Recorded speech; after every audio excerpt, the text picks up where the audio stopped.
I am Aanchal Dikshit and आज हम पढ़ेंगे क्लास 10th का chapter life processes. Chapter lengthy है क्योंकि इस चैप्टर में आपको आपकी लाइफ के जितने भी प्रोसेसेस होते हैं जो एसेंशियल होते हैं for your survival, for our sustenance, वो सारे प्रोसेसेस बताए गए हैं। बट पर्टिकुलर अगर हम हर एक पार्ट की बात करें तो दैट इज ईजी। तो फर्स्ट है life processes. The functions required for living organisms to sustain their life are termed as life processes. ऐसे प्रोसेसेस जो लाइफ में होने के लिए ज़रूरी है, that your life is the running of your life is nothing without that particular that will be known as life processes। आगे तो फर्स्ट जो हमारा ये देखो लाइफ प्रोसेसेस के कुछ एग्जांपल्स हैं। तो फर्स्ट जो है दैट इज न्यूट्रिशन। न्यूट्रिशन क्या होता है? The process of taking nutrition from the food the process of taking nutrition from food is called nutrition।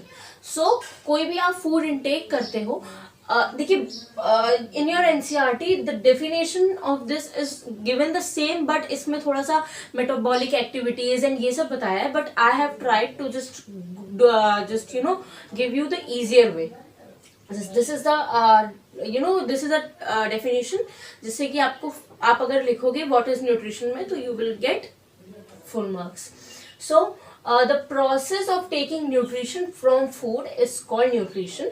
ऐसे प्रोसेसेस जो कि हम कुछ भी खाते हैं एंड उसमें से न्यूट्रिएंट्स हमको मिलते हैं, that is known as nutrition.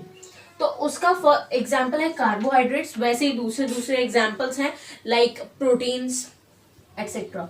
ठीक है, दूसरा एक इम्पॉर्टेंट टर्म है that is peristaltic movement। तो what is peristaltic movement? This is also known as peristalsis।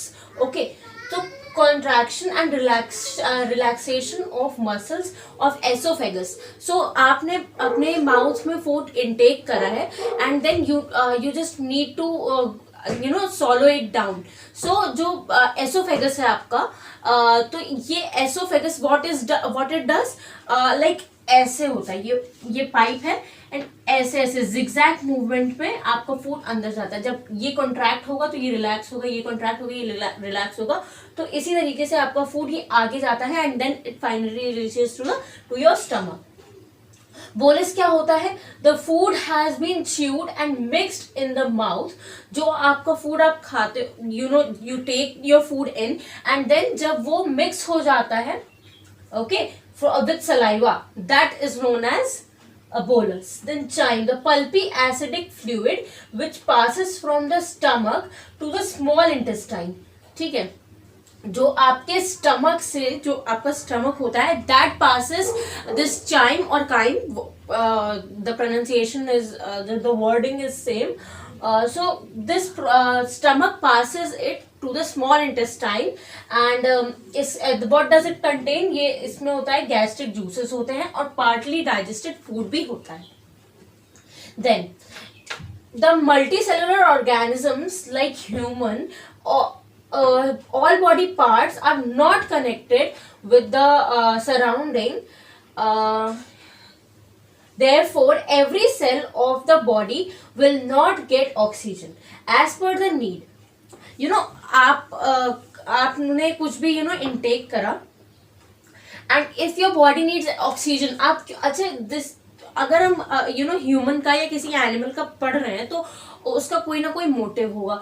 सो अगर हमारी बॉडी में diffusion is a simple process कि उसमें हम ऑक्सीजन के कॉन्टैक्ट से सेलुलर ऑर्गेनिजम्स रिस्पायर कर लेते हैं, बट हम क्यों नहीं कर पाते? बिकॉज जो एनिमल्स होते हैं लाइक वी, तो हमारा हर पार्ट इज नॉट कनेक्टेड और not in contact with the surrounding. तो इस वजह से हमको क्या करना पड़ता है कि ये फॉलोइंग जो प्रोसेसेस हैं they are necessary for our survival.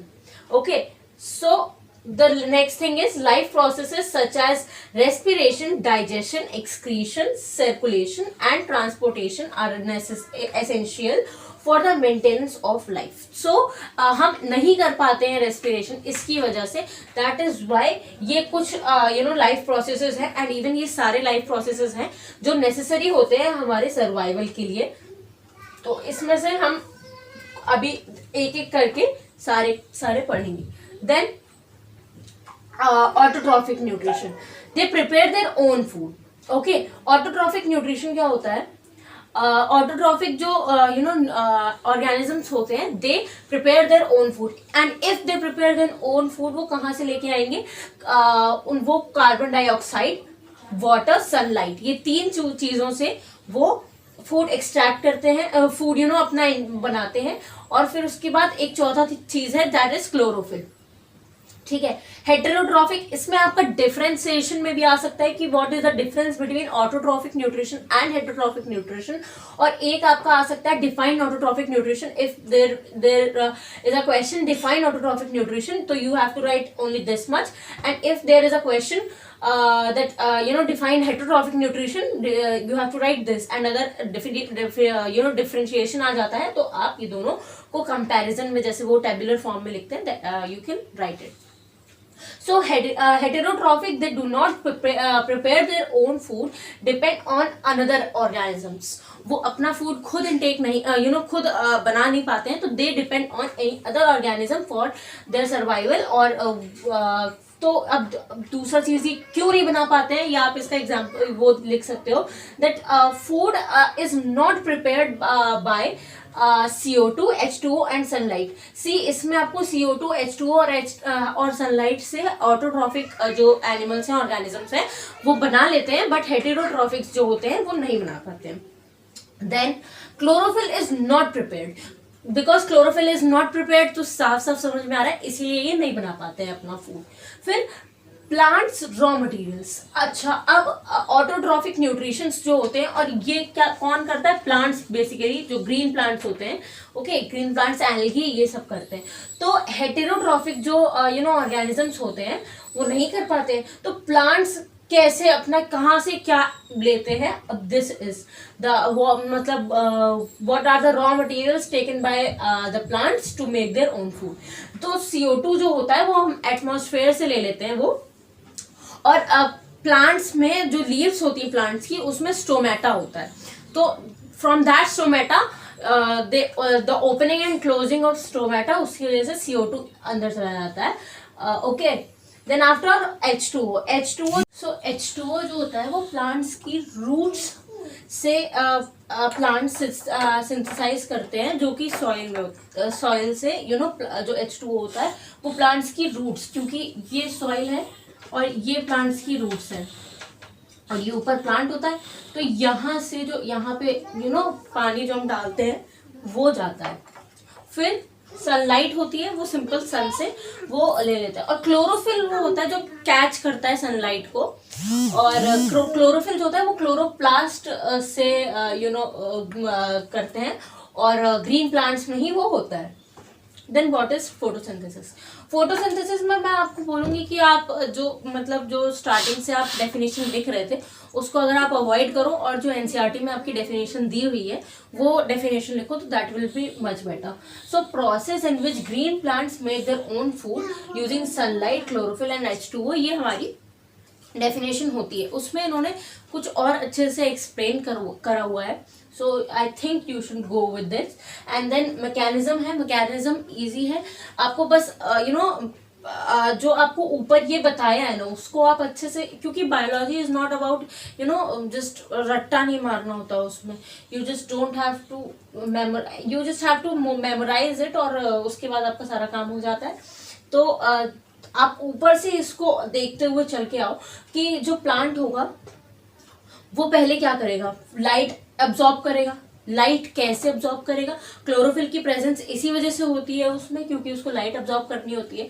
फिर उसके बाद conversion of light energy into chemical energy. फिर उसने जो लाइट एनर्जी को अब्सॉर्ब करा है, वो उस लाइट एनर्जी का क्या करेगा? उसको वो केमिकल एनर्जी में चेंज करेगा. और फिर उसके बाद जो उसके वाटर मॉलिक्यूल्स होते हैं, उसको वाटर मॉलिक्यूल्स को वो H2 और O2 में, क्योंकि ये हाइट, यहाँ पे आओ, तो ये H2O है, इसमें आप आगे केमिस्ट्री में you will learn how to balance. तो अगर यहाँ पे H2 है और O2, ये दो चीज़ों को ये जो होता है वो स्प्लिट कर देता है इंटू 2। फिर उसके बाद reduction of CO2 into carbohydrates. तो CO2 कभी उसको ऐसा काम नहीं होता, बस ये होता है कि CO2 जो होता है यानी कार्बन डाइऑक्साइड को, इससे पहला जो था उसमें आपको फोटोसिंथेसिस की डेफिनेशन बताई थी। मैंने ये बोला था कि वो डेफिनेशन भी ठीक है, बट अकॉर्डिंग टू एनसीईआरटी आपकी दूसरी डेफिनेशन है। तो if anyone wants to write this, वो ये भी लिख सकता है, अगर वो पहले वाली थी वो भी लिख सकता है, बट एडवाइजेबल ये है कि आप ये लिखो, बिकॉज आपके 10th के अकॉर्डिंग आप चीज़ों को एलैबोरेट करके और अच्छे से जो आपके एनसीईआरटी में लिखा है दैट इज मोर बेटर।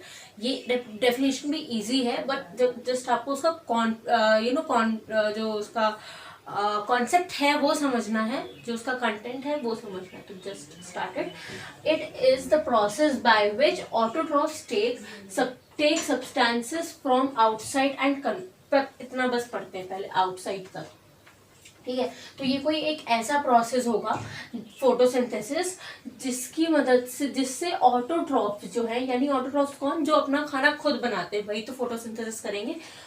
तो जो ऑटोट्रॉफ्स हैं वो क्या करते हैं, ले लेते हैं सब्सटेंसेस से, जो मतलब जो उनको सब्सटेंसेस चाहिए, कौन कौन से, CO2, H2O और सनलाइट जो चाहिए वो बाहर से, यानी कि आउटसाइड से ले लेते हैं, आउटसाइड जो सराउंडिंग है उससे, and then convert them into stored forms of energy. फिर उसके बाद उसको स्टोर्ड फॉर्म्स ऑफ एनर्जी में चेंज कर लेते हैं, ठीक है, यानी इसको कन्वर्ट करके, क्योंकि वो आप you have seen it earlier also कि जैसे जो आपका क्लोरोफिल था और जो आपका वाटर था, जब लाइक H2O जो था वो H2 और O2 में ब्रेक हुआ था, तो उनको जो चाहिए उस फॉर्म में बेसिकली वो चेंज करके उसको रख लेते हैं, ठीक है।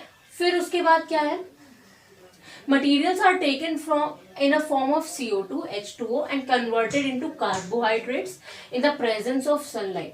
तो अब देखो क्या बताया है कि जो मटेरियल्स हैं लाइक CO2 है, तो वो सनलाइट की प्रेजेंस में क्या करता है कि जो CO2 होता है वो कार्बोहाइड्रेट्स के फॉर्म में चेंज हो जाता है सनलाइट की प्रेजेंस में। यहाँ पे सनलाइट एक्ट करती है, सनलाइट जब एक्ट करती है तो सन की जो प्रेजेंस में कार्बोहाइड्रेट्स चेंज हो जाते हैं। Then after in the presence of sunlight and chlorophyll, तो फिर दूसरी चीज क्या है, जो दूसरी चीज है वो क्लोरोफिल के फॉर्म में आ जाती है। Carbohydrates are utilised for providing energy. तो जो कार्बोहाइड्रेट्स होते हैं वो हमारी बॉडी में भी एनर्जी के लिए होते हैं, और इस वाली में भी सनलाइट की प्रेजेंस में, और जो भी ये आपका कार्बोहाइड्रेट्स होता है वो क्या करता है, एनर्जी प्रोवाइड करता है। तो if you want to write this definition you can write this definition, if you want to write the earlier definition you can write the earlier definition, and if you want the written format also you can access to our Instagram ID, and if you just want the printed format also, that will also be uploaded, so you can even go and check that also. Fine. Now ये आपका photosynthesis का equation है, you just have to learn it, that 6 CO2 यानी कि 6 carbon dioxide के atoms, 6 H2O यानी कि 6 water atoms, sunlight और क्लोरोफिल की प्रेजेंस में क्या बना लेते हैं, C6H12O6, दैट मीन्स ग्लूकोज बना लेते हैं, और क्या 6O2 बन जाता है। ओके, देन आफ्टर ये स्टोमेटा की बात हो रही है। स्टोमेटा में ये देखो, ये स्टोमेटल पोर है, ये है क्लोरोप्लास्ट। इसका ये होता कहाँ पे, लीव्स में होता है। इसका फंक्शन क्या होता है, एक्सचेंज ऑफ गैसेस और ट्रांसपिरेशन। जो भी गैसेस होती हैं वो एक्सचेंज हो जाती है एंड ट्रांसपिरेशन हो जाता है। अब ये जो अमीबा यहाँ पे बना हुआ है, ये उसके जो 5 प्रोसेसेस होते हैं अमीबा के, ये 5 प्रोसेसेस यहाँ पे डिटेल में दिए गए हैं। फर्स्ट वाला जो प्रोसेस है उसका ये है, अभी I will explain you through this diagram also, पहले ये पढ़ लेते हैं। तो इजेशन क्या हुआ कि इजेशन का मतलब होता है कि जो ये आपका फर्स्ट अमीबा है और इसने क्या करा कि अपना ऐसे फिंगर लाइक प्रोजेक्शंस जो होते हैं ये अपने बाहर ऐसे कर लेता है, एंड देन जो भी फूड होता है सीडोपोडिया के थ्रू वो फूड जो है ले लेता है अंदर। ठीक है, ये फूड अंदर चला गया, दिस इज यहाँ पे आपको दिख रहा होगा कि फूड अंदर चला गया है। देन आफ्टर क्या होता है, डाइजेशन हो जाता है। जो फूड अंदर जाता है obviously for what it is gone, for digestion, तो यहाँ पे सिंपली डाइजेशन हो जाता है। थर्ड है absorption, the simple soluble food is absorbed by cytoplasm of amoeba from food vacuole. ठीक है, अब क्या होता है, जो आपने जो आपका खाना गया है डाइजेशन के थ्रू, जो डाइजेस्ट होने के लिए गया है, तो वो सिंपल जो सॉल्युबल फूड होता है वो अब्जॉर्ब हो जाता है through cytoplasm and amoeba, sorry cytoplasm of amoeba जो होता है वो उसको अब्जॉर्ब कर लेता है। डिफ्यूजन की प्रोसेस के थ्रू होता है। अभी हमने देखा था कि डिफ्यूजन की प्रोसेस के थ्रू ह्यूमंस या जो एनिमल्स होते हैं, जो मतलब कॉम्प्लेक्स एनिमल्स होते हैं, वो नहीं कर पाते, बट अमीबा जो है वो सिंपलर ऑर्गेनिज्म है, इसलिए यहाँ पे डिफ्यूजन के प्रोसेस से ही हो जाता है, हमको कोई और प्रोसेस इसके लिए चाहिए नहीं होता। अब इसके बाद असिमुलेशन। असिमुलेशन क्या है, the cells obtain energy from absorbed food through respiration, growth and repair के लिए होता है ये। ठीक है, उसके बाद egestion. Egestion is the final process जिसमें कि आपने जितना देखो, इसमें असिमुलेशन में भी एनर्जी, जितनी भी एनर्जी है उसने ले ली, एंड फिर उसके बाद जब एक कंसिडरेबल अमाउंट, ऐसा नहीं होता कि थोड़ा थोड़ा बाहर होता है, मतलब जब एक कंसिडरेबल अमाउंट हो जाता है, यानी कि जब एक मतलब एप्रोप्रिएट अमाउंट जितना मतलब होना चाहिए उतना हो जाता है, then as a waste material, वो वेस्ट मटेरियल क्या होता है कि जो कलेक्टेड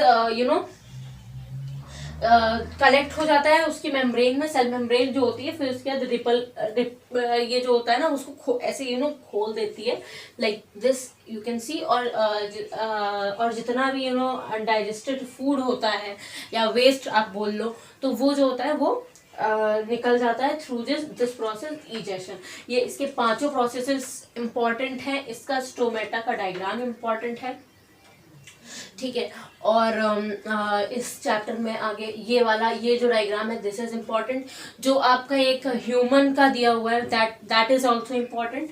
फिर जो ह्यूमन वाला है उसकी यहाँ पे बात हो रही है। ठीक है, ह्यूमन वाला जो डायग्राम है you can just refer through your book also.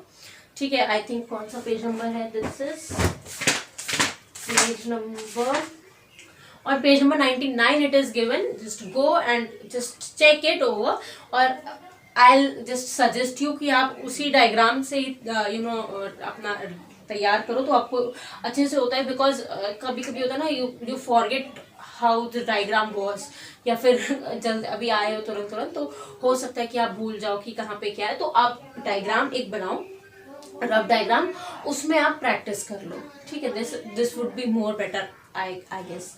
ठीक है, अब क्या होता है, जो फूड होता है ना, आप ये अपने केमिस्ट्री में पढ़ोगे दैट हमारी बॉडी में भी एसिड होता है, HCl होता है। ठीक है, HCl होता है, हाइड्रोक्लोरिक एसिड होता है। ठीक है, तो इसमें अलग अलग वो होते हैं आपके, तो एसिड का यहाँ पे रोल बताया है कि एसिड क्या करता है कि एसिड जो है वो मीडियम को एसिडिक बना देता है, क्योंकि एक देखो जो स्टमक होता है आपका, जो आपका स्टमक होता है उसमें 3 एंजाइम्स होते हैं, HPM से याद कर लो। ठीक है, HPM से हो गया हाइड्रोक्लोरिक एसिड, ठीक, पेप्सिन से हो गया ये P से हो गया पेप्सिन, एंड M से हो गया म्यूकस, HPM से याद रहता है। ठीक है, तो इन 3, अब हाइड्रोक्लोरिक जो एसिड होता है वो क्या करता है कि जो मीडियम होता है स्टमक का वो एसिडिक बना देता है। क्यों बना देता है, क्योंकि इसको ये जो पेप्सिन है, दिस पेप्सिन हैज मतलब इट विल रिएक्ट व्हेन जो स्टमक का मीडियम होगा वो एसिडिक होगा। अब ये हो गया। अब ये बताओ, अगर कहीं पर भी एसिड है, if the formation of acid is there, तो वहां पे डैमेज होने का चांस ज्यादा होता है। तो म्यूकस एक आपका रोल प्ले करता है। म्यूकस क्या होता है, एकदम एम्बेडेड जैसे मैट्रेस जैसा होता है, गद्देदार एकदम वो होता है।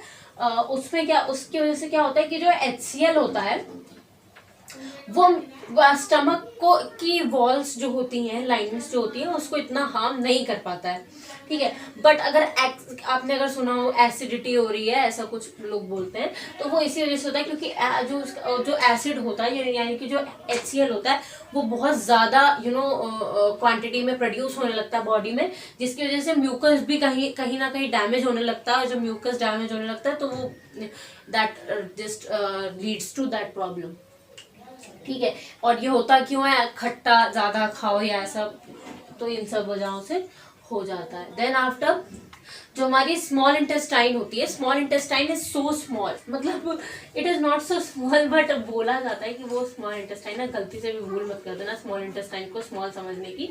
स्मॉल इंटेस्टाइन क्या होता है ना, ऐसे ऐसे ऐसे ऐसे एकदम जैसे सांप होता है ना, वैसे रहती है, ठीक है। तो जो स्मॉल इंटेस्टाइन होता है उसमें क्या होता है कि इफ दिस अगर आपका जो सरफेस एरिया है, आप ये समझो कि बहुत कम जगह में ये ऐसे ऐसे ऐसे ऐसे करके बंद है, ठीक है, ये ऐसे लॉन्ग इंटेस्टाइन से ये बंद होती है। तो इसके अंदर क्या होता है, विलाई एक वो होता है, तो वो फिंगर लाइक प्रोजेक्शंस होते हैं उसमें। जैसे मान लो एक विलाई, अगर हम मतलब स्मॉल इंटेस्टाइन को एक ऐसे देखें, तो उसमें ऐसे ऐसे ऐसे करके विलाई लाइक होते हैं। तो उससे क्या होता है कि उसका सरफेस एरिया जो होता है वो इंक्रीज हो जाता है। और ये विलाई जो होते हैं, ये ब्लड फिल्ड एकदम ब्लड वेसल्स, इसमें ब्लड रिच, बहुत ज्यादा ब्लड होता है, ठीक है, तो वो भी हेल्पफुल होता है। फिर उसके बाद पैनक्रियाज क्या करते हैं, पैनक्रियाज सिक्रीट करते हैं 3 एंजाइम्स। पैनक्रियाज सिक्रीट करते हैं 3 एंजाइम्स, दैट इज आपका amylase, trypsin and lipase. Amylase क्या करता है, वो क्या करता है, सिंपल जो शुगर जो कॉम्प्लेक्स शुगर होता है, जो आपकी बॉडी में आपने इनटेक करा होता है, वो क्या करता है, आपका सिंपलर शुगर में चेंज कर देता है। इसको माल्टोज भी बोलते हैं, but just don't remember it, अगर करना हो तो कर लो, माल्टोज होता है। एनसीईआरटी में नहीं है, ये रेफरेंस में है, ठीक है। देन आफ्टर ट्रिप्सिन क्या करता है, जो आपका प्रोटीन होता है उसको सिंपलर फॉर्म में ब्रेक कर देता है। और जो ये होता है lipase, that converts fats into fatty acids और ग्लिसरॉल में चेंज कर देता है। फिर उसके बाद लिवर आ गया। लिवर क्या करता है, सिंथेसाइज करता है बाइल जूस। बाइल जूस किस कलर का होता है, येलोइश ग्रीन होता है, बेसिक होता है। पीएच लेवल उसका 8 होता है। पीएच होता है, केमिस्ट्री में आप पढ़ोगे पीएच एसिड बेस वाले में, पीएच होता है पावर ऑफ हाइड्रोजन, इसका पीएच जो होता है वो 8 होता है, ठीक है। इसके पास भी ये क्या होते हैं, डाइजेस्टिव एंजाइम्स होते हैं, ठीक है। और एक क्वेश्चन आता है कि जो ये पहले तो एक फैक्ट भी जान लो कि जो आपका हर्बीवोर्स होते हैं, they contain a large intestine, small intestine as compare to the carnivores. क्यों होता है ऐसा, बिकॉज जो आपका सेल्यूलोज होता है, यू मस्ट नो दैट जो हर्बीवोर एनिमल्स होते हैं, जो प्लांट्स कंज्यूम करते हैं, उसमें सेल्यूलोज प्रेजेंट होता है। तो वो सेल्यूलोज जो होता है वो that is difficult to digest, that is why they have a longer small intestine, because digestion जो है वो धीरे धीरे होता है, तो वो आराम से हो जाता है। एज कम्पेयर टू कार्निवोर्स जो होते हैं, उनका digestion process is not that hectic, not that difficult, कि small intestine has that much difficulty in that. Okay, so this was all for today. और आगे का जो हुआ